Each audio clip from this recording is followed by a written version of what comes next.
Pierre Palmade, depuis vendredi 17 février, assigné au service addictologie de l'hôpital Paul Brousse de Villejuif, Val-de-Marne, est mis en examen pour homicide et blessures involontaires.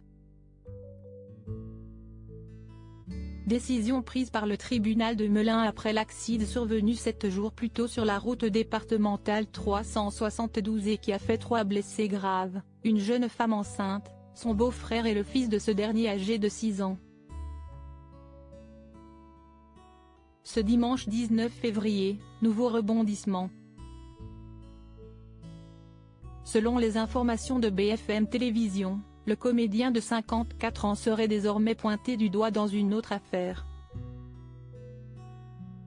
Le parquet de Paris aurait ouvert samedi une enquête visant l'humoriste au motif suivant, détention d'images pédopornographiques.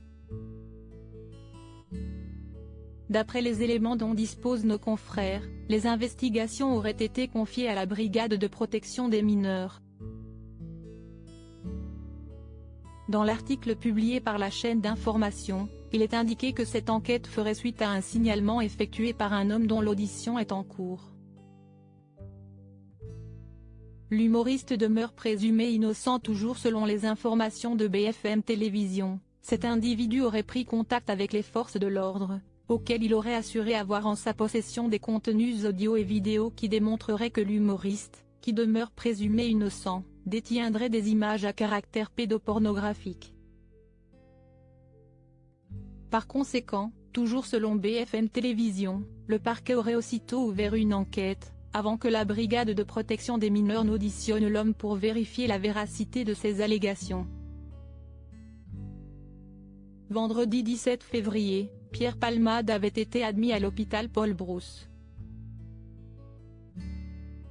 Le lendemain matin, en ouverture du journal télévisé de 10 h diffusé sur BFM Télévision, quelques informations avaient été données concernant ses conditions de vie.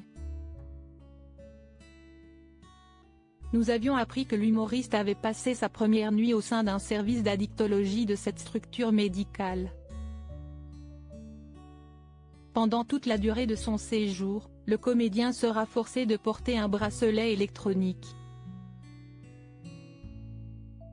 L'équipe médicale qui travaille dans ce service se compose d'une trentaine de personnes, dont des psychiatres, des psychologues ou encore des infirmiers. Article écrit en collaboration avec 6 médias Crédit Photo, Tiziano da Silva, Cyril Moreau.